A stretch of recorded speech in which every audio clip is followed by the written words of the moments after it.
And we are recording with Commander Robert Greene, or Rob, on Sunday, July 23rd, 2023 at 2:04 p.m. Eastern Time. And as I was telling you beforehand, and anyone that watches this podcast remotely often knows I never shut up about my oldest brother, John. Today would be his 37th birthday, and so we're actually going to touch on suicide and veterans. But guys, if you want, you can go into the description and grab the book Defending the Constitution. And it is on Audible. So as someone that has to burn through books all the time for guests, I always appreciate when a book is on Audible and I don't have to sit down, because I've had guests before that are like, yeah, the book's not on Audible. And I'll just be like, man, I don't think we can do this show. I got too much stuff going on. But Rob, could you please introduce yourself? Yeah, absolutely. Tommy, thank you for having me on. Really appreciate the opportunity to chat with you. There's some important stuff we're going to talk about. But for background for your audience on me, I'm an active duty Navy commander. I was a destroyer sailor, Naval Academy graduate. My most recently was the executive officer of a maritime security squadron, about 650 people.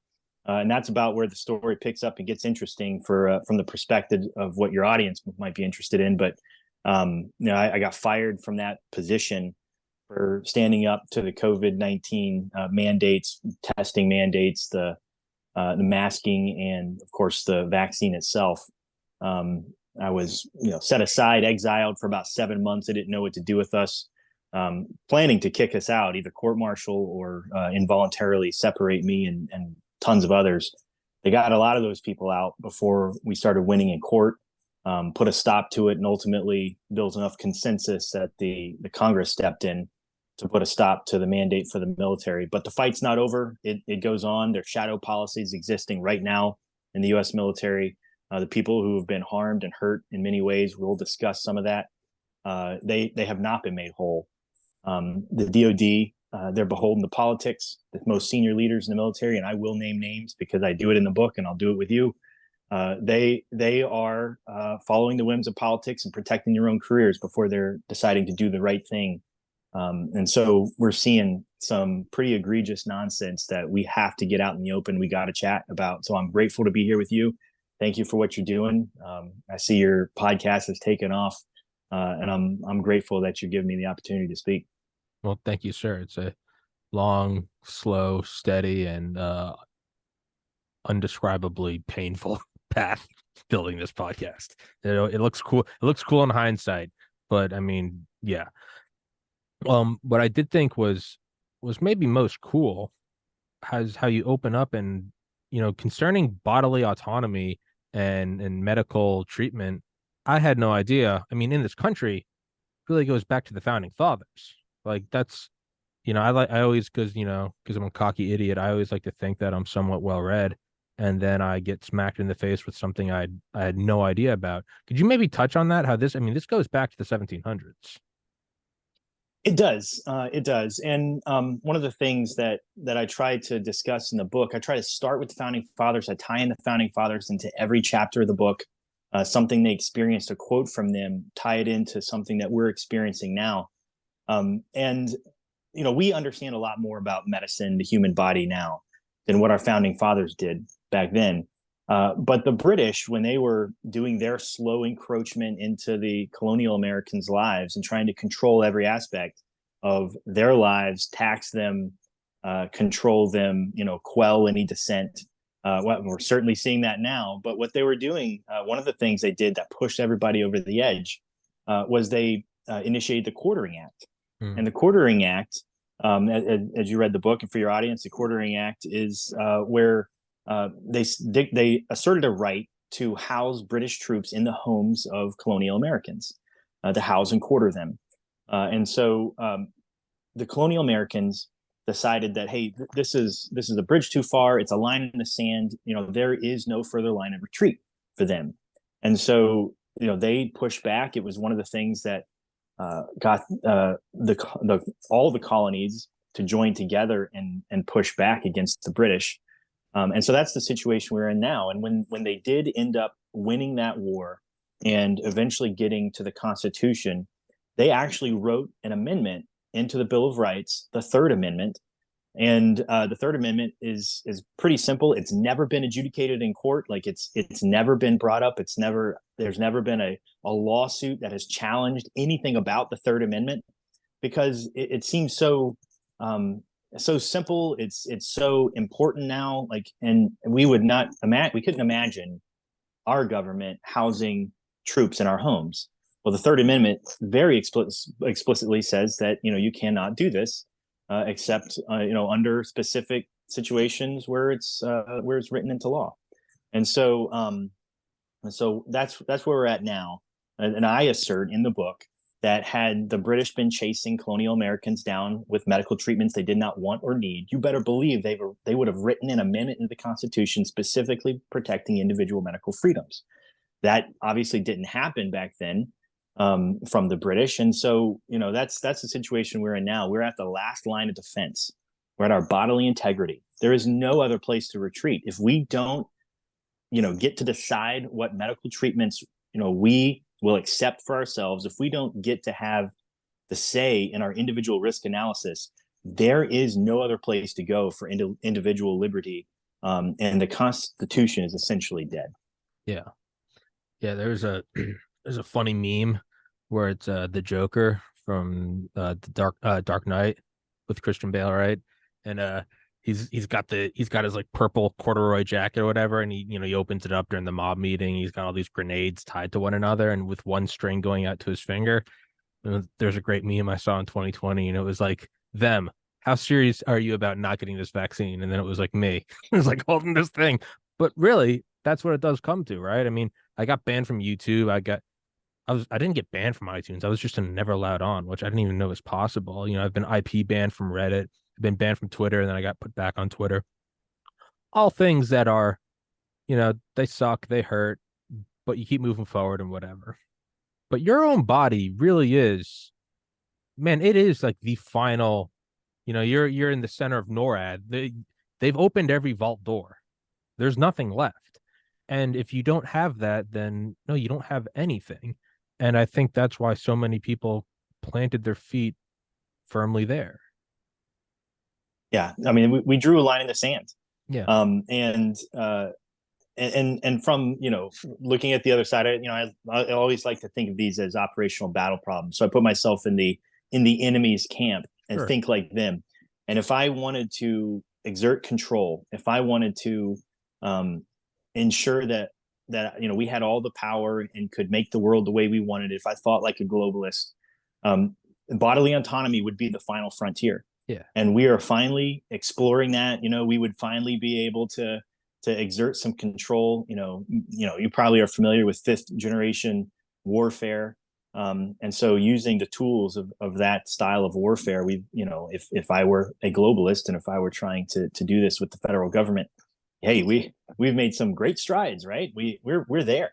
We're at that final frontier. And so that's why it is the very last place. We have to fight here. We've got to band together and push back against this tyranny. Well, yeah, it is the final thing that if you can break the will of that, well, then you can just roll out anything. If you've broken the will of the individual, of the wall of your epidermis versus all of reality, if you've broken, that safe haven, I mean, there's nothing else to do. There's nothing else to take. You've won.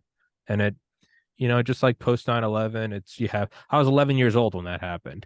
And so when, what I vaguely remember as like the Patriot Act, of course, I had the 11-year-old argument of like, well, if we've got nothing to hide, what's the problem? Right. All right. And I get it. Wild attack, right? You're leaving just like the utopia of the 90s to all of a sudden you got jetliners hitting the World Trade Center and the Pentagon. Okay, sure. I get that initial fear. And then you're looking at, well, how do we stop this? You're always going to overcorrect.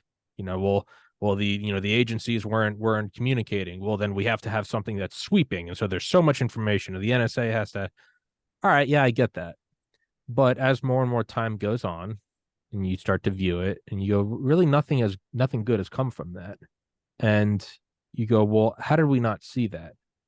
Well, in 20 years, I can only imagine there's going to be someone going, yeah, I don't really remember COVID, but yeah, I just remember it was very simple. Like, I don't want to kill grandma. So you take the shot and time will pass.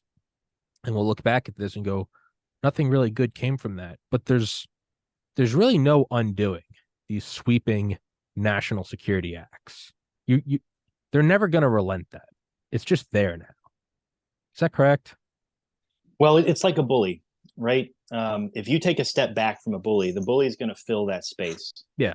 right? And so you can't give any ground. Yeah. And that's where we're at right now. Is we have started pushing back. We've started getting some wins, and so many of us are deciding to step into that space when the bully gets knocked back. And that's where I'm at right now. And you speak about censorship, and I'm really glad you do, because what they've done with me has been a pretty weird situation. I've filed mutiny complaints against 3 and 4 star admirals in the Navy, and rather than address anything in the complaint, and I laid out, I studied UCMJ and the law and how it applies and what they did, and we had evidence via emails that what these particular admirals did, in this case, Admiral Christopher Grady, who was my commander, and now the vice chairman of the Joint Chiefs of Staff, by the way, kept getting promoted. So they dismissed these complaints. They ignored them and then set us aside. Right? They did not want to.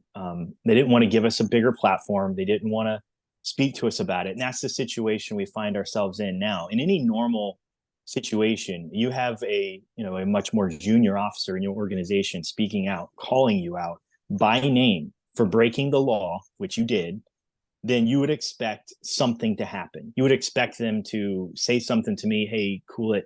Let's talk about this. But, we have them on the details.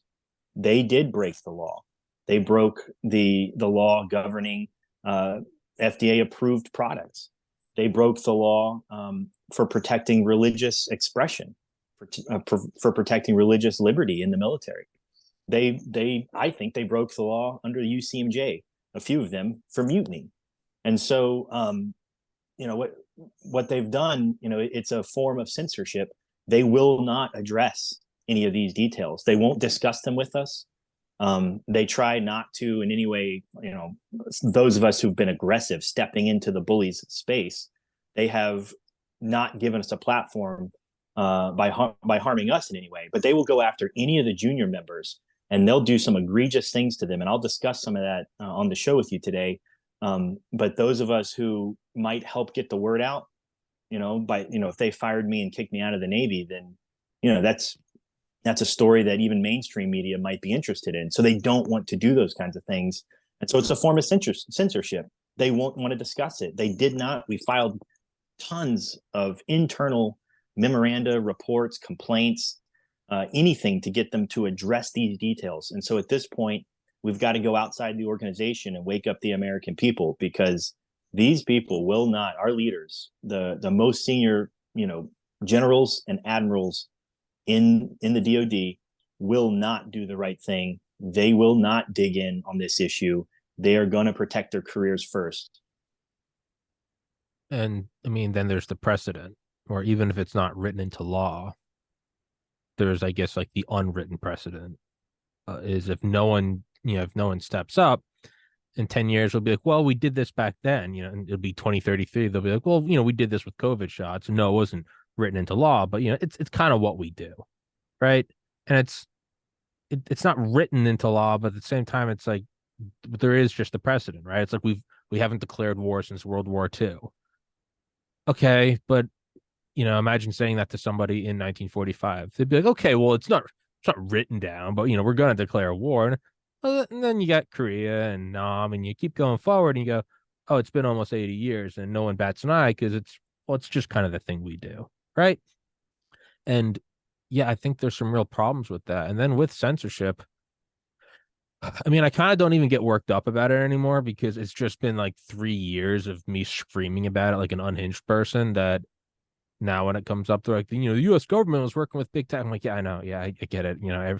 I was talking about it in 2020. I was like, I have an idea that years from now, it's going to come out that the U.S. government was using these different companies kind of like little puppets, and they were going to do what they were going to be told in turn for not being broken up as under monopoly laws. People are like, all right, dude, stop watching Alex Jones. And then 3 years later, we're here, and there's no like, oh, you were right. It's like, well, given it was during an emergency. And it's like, no, man, you can't say that. So it is important to stand up now and realize that, yeah, a lot of people just, go along to get along. They protected their careers. Why do the right thing? You get another star, whatever. What do you get further, you get to an inner ring in the Pentagon. Why would you care? Well, until it turns out that these are extremely dangerous shots, right? If the side effect was like, every 1,000th person, like their big toenail fell off or something, there'd probably be no repercussions. People would look at you and me and be like, hey, you guys freaked out over nothing.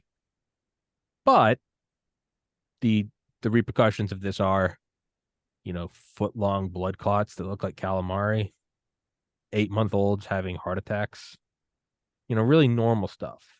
And they don't want to make ripples. They don't want to fire you, right? Because that's a big thing. They just want to censor you. And they don't even need to censor anyone. You censor enough people, everyone else, they get the idea. You're a YouTuber, you're making a pretty penny on there, and you see Bob's podcast get censored. You're gonna shut your mouth. What do I care? I just review iPhones. It comes for you all. It will come for you all. And yeah, can we go into the mutiny charge? Yeah, certainly. So under UCMJ, and I was doing research in the manual for court martial, there's 3 things required to be able to charge somebody with mutiny. First, they have to break a law or an order given to them by a superior. They've got to do that in concert with someone else. And then they have to try to usurp the authority of a higher military member or authority, essentially. Usurp and try to take over their authority. And so in the case of Admiral Christopher Grady, he gave an order to take the COVID-19 vaccine, and then he did so without any acknowledgement of the fact that there were no fully licensed products available for service members.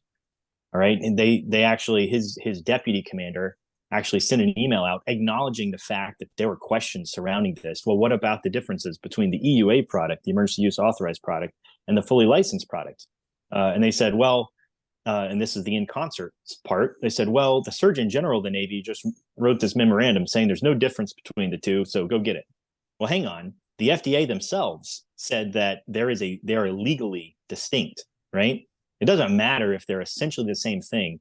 There are laws that govern emergency use authorized products that waive all kinds of requirements that are normally required for a fully licensed product. It waives good manufacturing processes. It waives the testing timelines, and it waives testing requirements. It waives all kinds of stuff. So you essentially have something that does not even have to be effective. It just has to have the chance to be effective. And that's the kind of laws that are waived by them producing an EUA product rather than a fully licensed product. And your audience is probably pretty familiar with that, having talked to, I look back at some of the people you've interviewed, so I'm not going to get further into that. So he violated the law. He gave an order that violated the law. He did that in concert with the Surgeon General. And then the third thing is he said, essentially, I'm mandating this product regardless of the fact that it's an EUA. Well, the only person, according to law, who can do that is the President of the United States. The President of the United States, in accordance with 10 U.S. Code 1107 Alpha, that's the law that governs this, he can waive the right to inform service members of their right to accept or refuse the product. And he's the only person who can do that. He has to do that in writing. And so Admiral Christopher Grady essentially assumed that authority, took it from the President of the United States, who is the Commander-in-Chief of the military. He's the highest ranking, military official we have. And so those 3 things are met by Admiral Christopher Grady. In a different administration, he could be charged with, he could be charged under this administration. Frankly, President Biden should be unhappy that he assumed this authority that is only the president's. But he gave an unlawful order. He did so in concert with someone else, and he attempted to usurp the president's authority. And so those 3 things were met. he could be charged with mutiny. Him and every other officer in all branches of the service who did those three things, they could be charged with mutiny. And so I detail that in the book. I think I do that in the chapter called the Nuremberg Shrug. And so, for your audience, I think that's really important, because what happened with the military, and you talked about it, you can't unring this bell, right? Once they do something, it just becomes assumed. And so our military for so long has shrugged their shoulders and said, hey, I'm just following orders.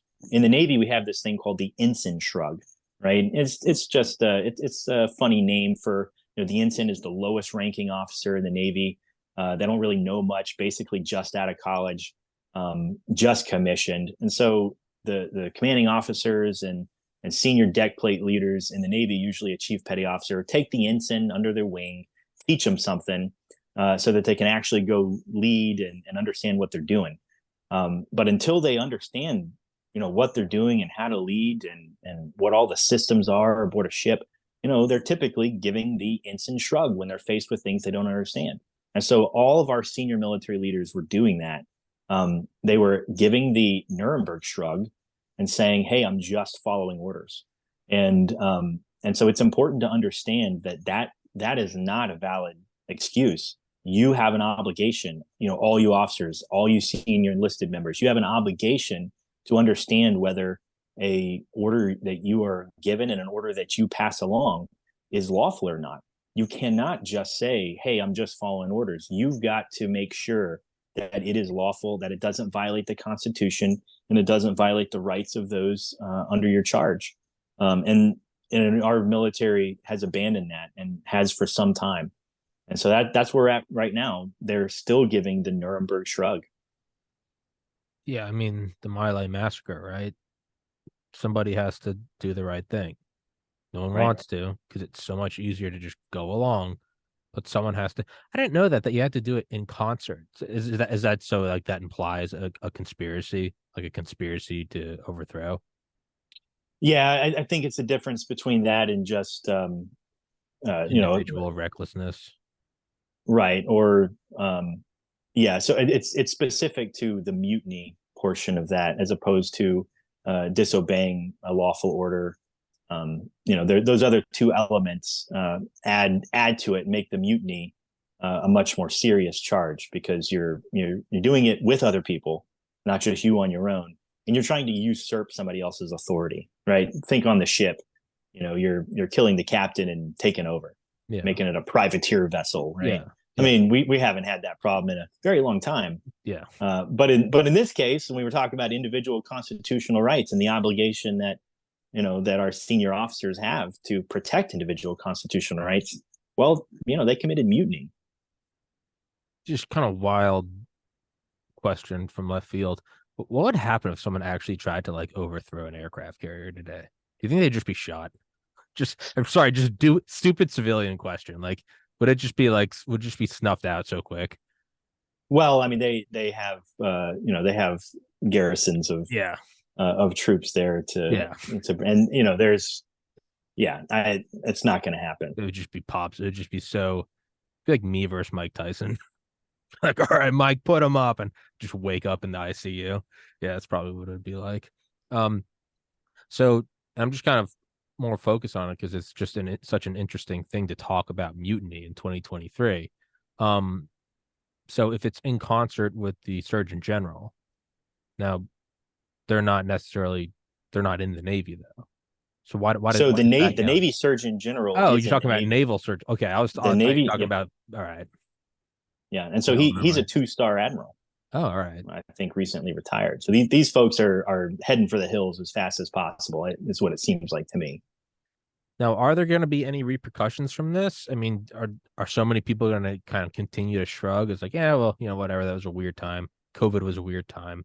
Just like you can look back and be like, listen, man, planes were hitting towers. It was a weird thing. Everyone kind of freaked out, right?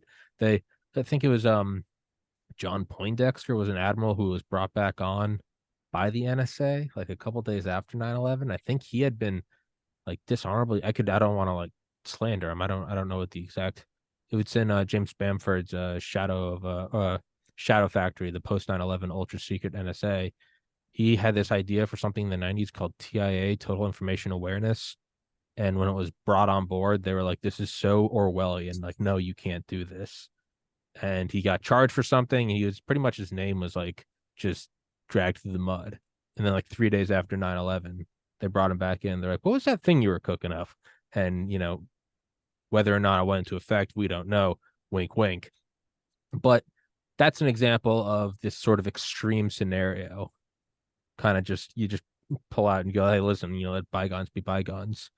Are there going to be any, and there are no repercussions to that, right? You have Clapper in front of the Congress and what was like 08 or 09 or something lying, and no one cares. It just finishes, and he gets a job at CNN or something, right? They don't even give the talking points to the corporations anymore. They just straight up send the ex Intel officials there, right? John Brennan just shows up on Fox or something. I mean, it is dystopian.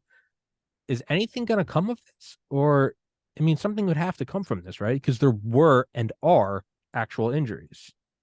There are and actual laws broken. I lay them all out in the book. So one of the things that has been a bit disheartening, and I don't mean to go negative. I mean, there's great hope in all this, but one of the things that was unfortunate was the way that the NDAA, the National Defense Authorization Act for 2023, rescinded the mandate. It acknowledged, no unlawfulness on the part of the DoD. It didn't do anything to restore those who have been physically injured, morally injured, emotionally injured, kicked out of the service. It did nothing to repair the harms. As a matter of fact, it caused more harm probably than good, because as soon as the mandate was rescinded, the DoD and the organization representing them in court, the Department of Justice, they immediately ran to every court where we had filed, complaints and had lawsuits going, and they filed motions to dismiss all these complaints. They are desperate to avoid a final ruling confirming unlawfulness at the DoD, and so they have been somewhat successful. The Air Force class action lawsuit that rescinded the mandate, or that stopped the Air Force from kicking out service members, that lawsuit got dismissed as moot. The Marine Corps class action lawsuit got dismissed as moot. The only class action lawsuit still standing is the one that was filed by the Navy SEALs in Texas. That's still standing. There's no final ruling there, but I think there's an active motion right now by the DOJ to have that case dismissed. So are there going to be final actions in this? Are we going to hold people accountable? I certainly hope so. That's why I'm here talking to you, doing all the media hits I've done, that they are, as we discussed, ignoring. I have discussed up my chain of command. I have asked my leaders, please read this book. Please understand the harms to service members. They're woven throughout the book so that you can understand this is not just, a few people who are, saying, hey, I can't really go along with this, and it's a few outliers. No, we're talking about a significant portion of the military that did not want to get this, for conscientious reasons, because it didn't make sense for them medically. They had a right, in accordance with therapeutic proportionality, they have a right to make some of these very important medical decisions for themselves. The government does not and should not, cannot assert a right to make all their risk decisions for them, especially for something so novel, so experimental. And so, I hope we wake them up. I hope we get accountability. I hope the 3 and the 4-star admirals and generals who went along with politics and didn't defend the Constitution, I hope we bring them back from retirement. I hope they're charged. I'm not going to rest. I don't need to see justice for them necessarily. That's not what I'm about. But I am about righting the wrongs, repairing the harms to those who have been harmed in some of the most tragic and irreparable sorts of ways. And there's even been, we talked about this a little bit before the show. There have even been suicides connected to all of this. Something that we absolutely need to talk about. We need to get out in the open, because we're, in addition to having a, recruiting and retention crisis because of the betrayal of trust, we also have a mental health crisis in the services that our leaders are ignoring for the sake of pushing these other political narratives, such as the COVID narrative and the need to get a vaccine that doesn't work and didn't help anyone, and it's causing way more harm than any good. Could you maybe expand on the mental health side? Yeah, certainly. So it's been a problem for a long time. Suicides, mental health in general in the military. Veterans have been struggling when they get out. And I think this is my personal opinion, but I think it's due to the way we have treated service members for so long. They are they're not treated as well as they should be. They join an organization that is increasingly bureaucratic. You ever go to the DMV, you don't really feel like a cared for individual, right? You get in line, you fill out the wrong forms, you're back at the end of the line. I mean, that is the way service members are treated for their pay, their benefits, things like that. And so, we are betraying the trust in so many different ways long before the mandate. And the government has, one size fits all sort of approach to everything. So we struggle there. And so under our leadership during the COVID-19 pandemic, when they tried to institute one size fits all policies for protecting individualized health, what we got were people isolated, people abused for not going along, mentally, verbally, people who were ostracized. And so it exploded the mental health crisis. And I'll say when, during the course of the pandemic, up until the mandate, when Secretary Austin actually mandated the vaccine for service members, until that point, there were attributed about 30 deaths to COVID for service members, right? In that same time period, there were over 800 suicides. And so why we went to, we protected the 30 allegedly killed due to the COVID virus, vice the 800, we should have thrown all those resources behind, fixing the mental health, because that's a much greater risk to readiness, the loss of 800. And so that is, that was kind of unconscionable to me. I brought that up to my leadership at the time. And then through the course of the rest of the pandemic, this is about a 3-year time period from the beginning of 2020 until the end of 2022. We had 96 deaths attributed to the COVID virus, and we had 1,460 suicides, completed suicides over that same time period. So you compare those numbers, 96 versus 1,460. It's unconscionable. We weren't, we had put mental health on the absolute back burner. We were still sending these people into, 2 weeks of isolation. Every time service members moved from location to location, we were masking them up. We were forced testing the unvaccinated as a coercive tool. I had one Air Force officer who, in the course of the pandemic, he had refused the vaccine because he had a doctor tell him, because of a pre-existing heart condition, if you get this vaccine, it will be incredibly dangerous for you personally. Cardiologist told him, you cannot under any circumstances get this vaccine. Well, the military refused his medical exemption. And so, for religious beliefs, he requested an exemption under that. That was also denied. They tried to court-martial him for refusing the vaccine. And then, by the way, he also had natural immunity from a previous COVID infection, and they were still trying to force this vaccine on him. Well, when they couldn't do that, they decided they were going to test him consistently, constantly. He was forced to take 103 COVID tests during the course of the mandate after he refused the vaccine. 103 tests. Every single one of those came back negative. And so they were using these as tools of coercion and abuse. And so that's the kind of stuff that was exacerbating the mental health crisis during the pandemic in the military. What happened to him?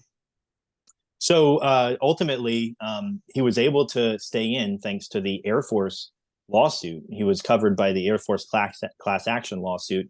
And so he was able to stay in. And now he's most recently PCS transferred, but it didn't stop his chain of command from continuing to harm him. He asked for house hunting leave because he was moving his family across the country, getting back to work at a new command, and they denied his house hunting leave, which is a very basic benefit that we give every service member who moves. It's I've never heard of house hunting leave being denied, frankly, and especially for moving your family across the country. And so it was things like that. They continue to harm service members who stood up to this. And in this Air Force officer's case, he was putting, he was protecting his own life because he had significant heart risk because of a pre-existing condition. Can you maybe touch on some of the other suicide related aspects? Yeah, certainly. I'll tell real quick the story of Daniel. I mentioned in the book, it was probably the most difficult thing that I had to write in the book. It's heartbreaking what happened to this individual, Navy SEAL. One of the most highly trained service members we've got. We put a ton of money, time, and effort into our SEAL teams, into these individuals to make them, well-honed, warriors capable of defending our nation at the very pointy end of the spear. And for Daniel's situation, he was already frustrated with his job. He had expressed to his chain of command that he wanted out of the military. He was struggling. He wanted to be done. And then the mandate happened about that same time. And so he said, well, I'm not going to do that either. Right. He was, even though if he didn't understand it at the time, he was executing a right that he had under law to decline an emergency use authorized product. Instead of respecting that, his chain of command, along with the other SEALs that refused the vaccine, they were isolated. They were berated. They took their badge access to their building. They didn't let them continue to train. In some cases, they gave them very menial tasks to perform. They did not let them continue to do anything related to their actual work. They weren't allowed to train with the teams. And so, Daniel continued to try to get out. He continued to try to get help, and his chain of command ignored him. And ultimately, he committed suicide. And so it was reported to me a few days after that the very last duty that Daniel performed for the Navy was doing lawn care maintenance outside the building he was no longer permitted to enter. And so it's just unconscionable to me that we can treat service members like this, folks who have sacrificed so much. He wasn't even allowed back in his building. I was told and I didn't even write about this in the book, but I was told at one point that this group of SEALs were ordered to report for a urinalysis test. And then, they went to show up and they couldn't get in the building and no one came out to get them. So they're sitting there waiting outside to do a test they were ordered to perform, to make sure that they weren't taking illicit drugs or anything.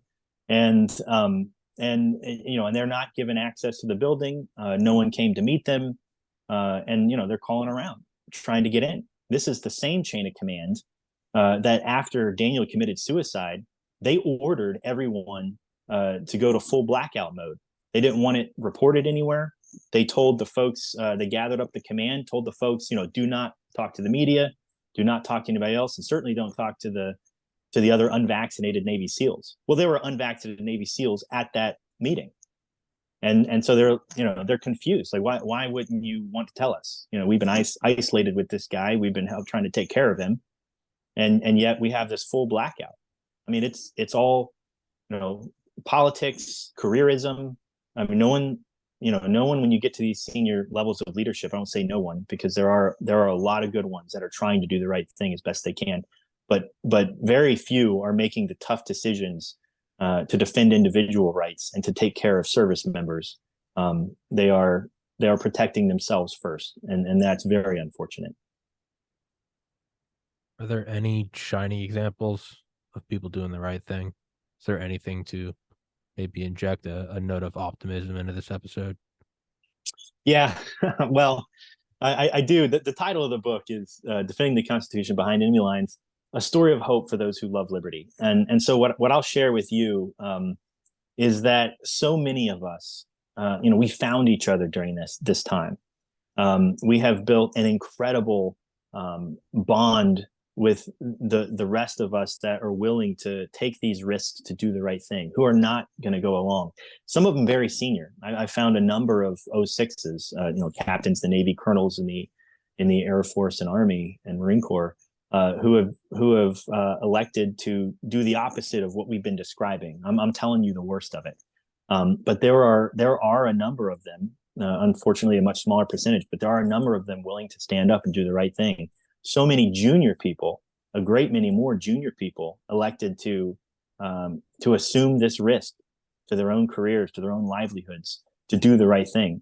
And I am so grateful for them. And that those individuals are what give me great hope that this is not lost. We're gonna push back.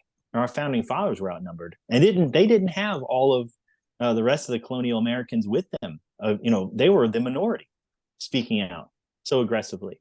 We have stories of Samuel Adams and John Hancock having to go hide house to house as the British were hunting them down, and they were writing, extensively about all the atrocities going on around them, the abuses of their rights. And so, that's a level of courage I'm seeing from so many that I'm connected to. And so I have great hope. That's where the hope is in each other.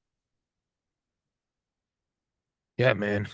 I mean, I'm glad you see it. I'm having, I don't know if I've just become jaded from doing so many of these episodes, but it does to a degree get harder and harder to find the optimism in it. I'm finding I have to, wade through more and more darkness to just see the tiniest shimmer of optimism. Yeah. It's soul crushing, dude. Well, I'll share this with you, Tommy. For me, I also struggled, especially early on when I saw when I made the connection with mutiny, and I saw what was happening at the senior levels, and then when I saw, and this is another name drop, but Vice Admiral John Knoll, the Chief of Naval Personnel, when I saw from his office the standard operating procedure to dismiss every single religious accommodation, it was numbing for me. It was a betrayal, of my rights and so many service members who had religious convictions, who had rights under the law. And so I had a lot of fear at the time as well. And that's a horrible combination, right? Fear and betrayal and, how am I going to take care of my family? How am I going to provide? Or am I going to go along? That's the other thing we don't talk about. Those who had objections, even common sense objections, and ended up with a shot in their arm. There's moral injury there that I don't know will ever be repaired. And so many people have been harmed in just even those ways. Moral injury, it's horrible. It's probably one of the worst.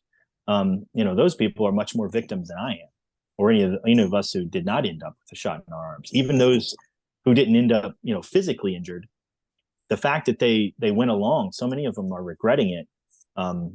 And so, I had that fear at the time, and there were issues as we were discussing with my wife. How far are we willing to go? If they court-martial us for this, we certainly had threats of court-martial to so many of us, and they were kicking people out for and putting on their separation paperwork, commission of a serious offense. I mean, we reserve that for some of the most heinous crimes. And you put those two things together, it comes with mandatory jail time. And so, wife and I, well, how far are we willing to go? Well, okay, we're going to take this all the way. I'll serve my time in prison before I'm going to go along, and I'm going to speak out on my way out the door. It wasn't until I made that decision, and I did it prayerfully. I did it. I gave it all to God, and I think that's the only answer, frankly. And it's surprising well, actually, it's not surprising at all. But it makes sense to me that those closest to God were the ones that were able to band together to fight this in that sort of way. So when I did give it to God, he gave me a joy and a peace about it that I wasn't expecting. And frankly, I started to have a lot of fun, fighting this back and finding other team members to help fight for individual constitutional rights. Um, I have great hope, and so many people who are struggling. I mean, frankly, I think that's the answer. Is you've got to go find God. You got to get close to, dig into your spiritual life, because a strong spirit is what's going to help us. Do you think that's maybe the purpose of all of this? Is like it's, we view it in our mini lives, these little simulations of humans that we're experiencing. And it might seem like, oh, this is just part of your battle in the Navy. Think this is something where at the end of life you realize, like, oh, that was the point of the whole thing, was to be faced with this insurmountable challenge where really the only thing left you could do is back into the corner, is to call upon God. Yeah, I think that's very insightful. I wrote an article recently about spiritual warfare in the military, and I think this is a spiritual battle. And I mean, I say so many ways. It is a spiritual battle in every way, and so we take an oath. Those of us in the military and even politicians, to support and defend the Constitution against all enemies, foreign and domestic. Right, the foreign enemy, I think we understand what that is, and then in the military, that's what we're trained to fight. The domestic enemy, I always thought was something different than it turns out to be. Right, I always thought of Timothy McVeigh, Oklahoma City bombing, terrorist attacks, people that the police have to round up and get, put them in jail or make them follow the law. But really, that's not the most that's not the greatest domestic threat right now to us. The greatest domestic threat are those encroaching on individual liberties. And so, if you look at it through a spiritual lens, the foreign threat is like the world and the devil, right? You got the three big things: the flesh, concupiscence, the world, and the devil, right? Your foreign threats are the world and the devil. And so, having a great defense against those is one thing, but the much more insidious threat is that internal, the domestic threat, encroaching on individual liberties. In the spiritual world, that's your own concupiscence. You have to fight yourself. You have to become better than you are. You can't do that alone. You need the person of Jesus Christ. You need God. And so that's the struggle that we all have, me especially.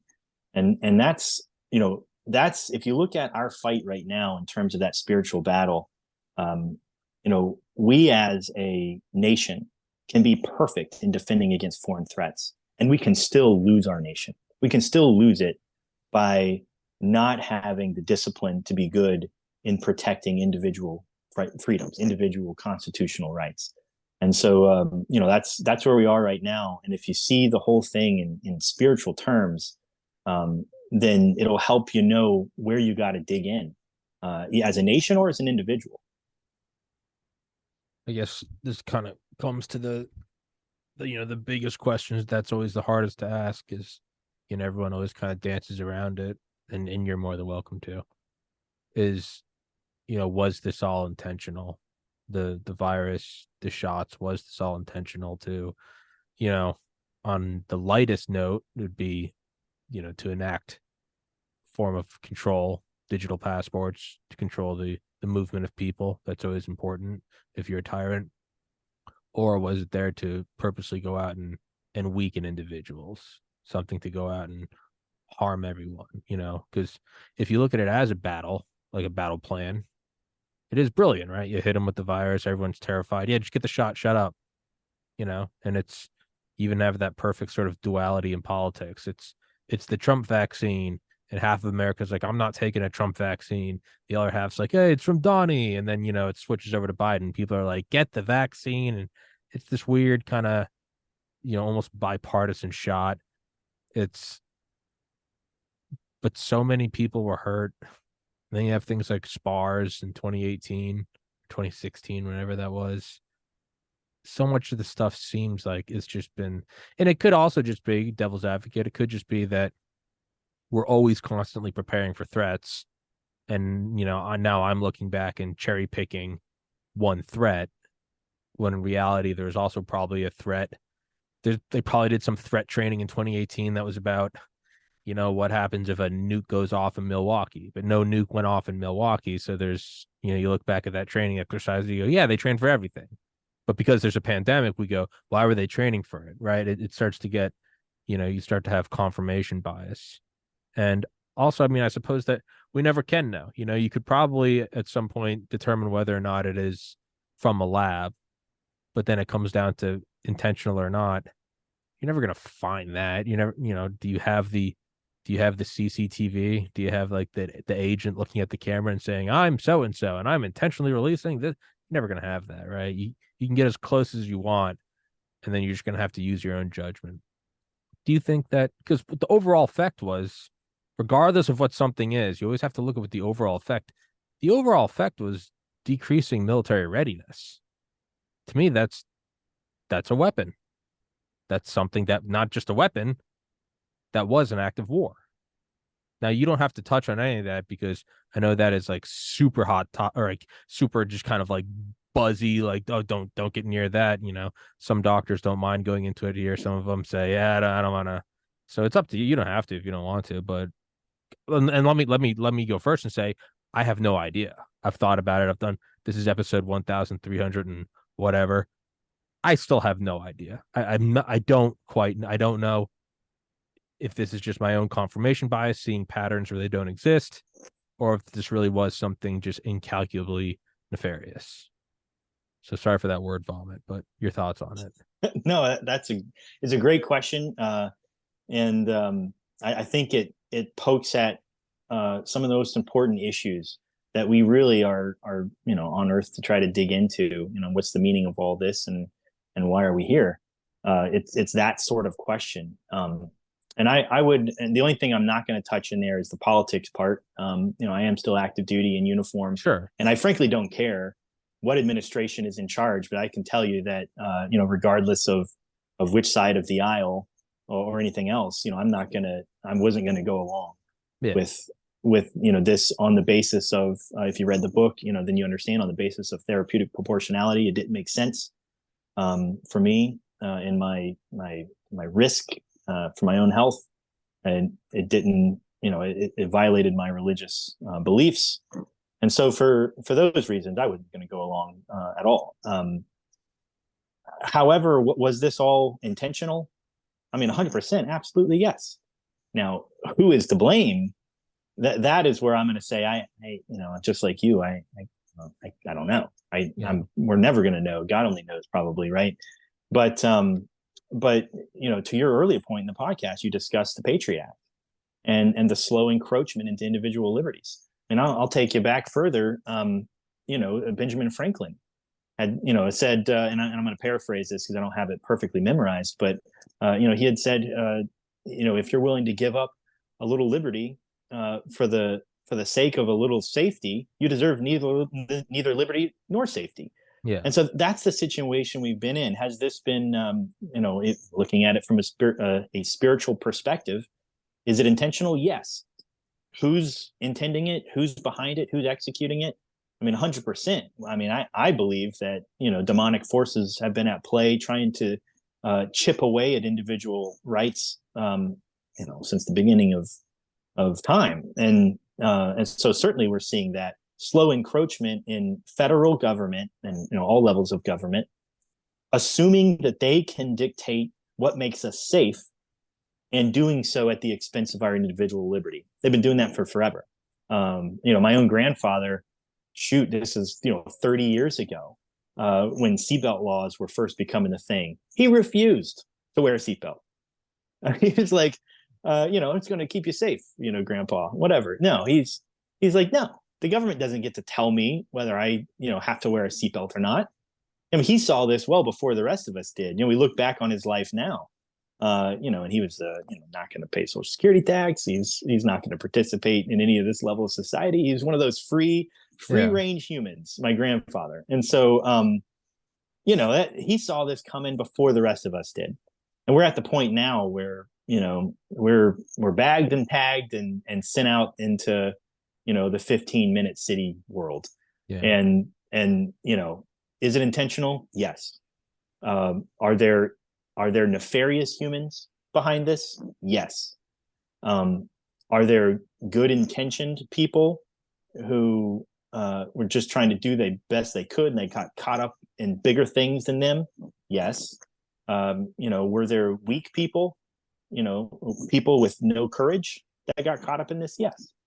And so my point with the book, my point with doing these media hits is not to call out those people, the well-meaning, the good-intentioned, the people that didn't understand, and but it is to call out those who maybe previously acted in cowardice, previously didn't have the information. My intention with all of this is to wake those people up. I don't have the authority or the power to deal with the nefarious humans or the demonic beings that are behind this slow encroachment, for decades, centuries into individual constitutional rights. I don't. But those people on the fence, those people who are starting to see it, are starting to wake up, those are the people I want to get. Those are the people I want to win over and wake up that yearning for liberty in their hearts. Those are the people that we have got to show what's going on and say, hey, this is it. This is the line in the sand. If we do not push back on tyrannical government right here and now, we are going to be, it's going to prove to be the worst, most controlling civilization in the history of the world. This is our last chance right here. Yeah, it'll dominate your life in a way that no dictatorship ever has. Communist, fascist, theocratic, whatever. I mean, really, it'll be the end of history, right? It'll just be the end. Free will will be gone, and it will almost be the predictability of like a circuit board. There will be no movement. Yeah. There will be no dissent. If there is, you will be removed. Just like 1984, you will be vaporized. Those who controls the past controls the future. Who controls the future controls the past. And it sucks because it's like, man, really? I gotta be There's doing great hope, this. Tommy. There's great hope still. I know there is, but It's in each other. But sometimes there are just days where it's just like, really? Like I have to be alive for this? Like what? We were made for such a time as this. You Well, have this platform you've built fighting back against censorship, getting good word out there from great people. I mean, you're playing a huge role in all this, and I see wonderful things in that. I mean, I see God's hand in it. So I mean, I think there's great hope in each other, in the foxhole, in the trenches, and ultimately with God. I mean, this is not our ultimate home. no, We're it's meant for no, much bigger. yeah, no. But I keep mean, that eternal view. yeah, and that's what I'd have to do. Daily meditation and prayer. I always have to remember, like, this whole thing is temporary. It's just a thing. It's a thing that will end one day. It feels like it's forever because we have no reference point, but you've probably been here before. You will go back home into the eternal. And I always have to remind myself of that. But then there are the days where I'm just very selfish and I'm like, but why? I don't want to do it. I go to the gym every day and I wake up and I do it before I even have time to think. I put my gym clothes next to my bed. So I wake up and I'm in just autopilot. I'm just yawning and just putting socks on. I've been doing it for 20 years and I just start walking to the gym because if I take any time whatsoever, I will talk myself right out of it. You don't need to do it today. My shoulder kind of hurts. Like, just shut up and do it. You're always happier when you do it. So that's kind of my logic on this is like, don't think about how much it sucks and how theoretically this is, what we're proposing is we're going up against the biggest, most powerful, most wealthy forces in the history of man. You're like, yeah, just don't focus on it. Just let's go do the push-ups today. That's kind of Yeah. that's kind of where I am. I'm like, just slow and steady, left foot, right foot. Don't look at how high the mountain is. Just keep going. All right. Hey, dude, let's wrap this one up. Thank you so much for coming on here, guys. If you go in the description, you can find the book, and if there's a website, I think I have the website in there. I have everything in the description. I have no idea, but Rob, any closing thoughts? Yeah, no, I'm very grateful for what you've done. Building this out, fighting for free speech, and yeah, I mean, tell your audience, like, go.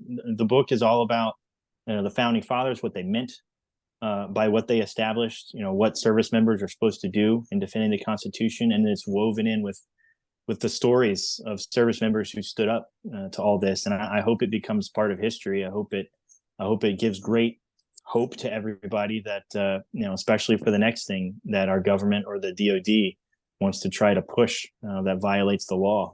This is our chance to band together, Yeah, and you're helping make that happen. And so I'm very grateful. beautiful. Well, hey man, thank you so much for coming on here.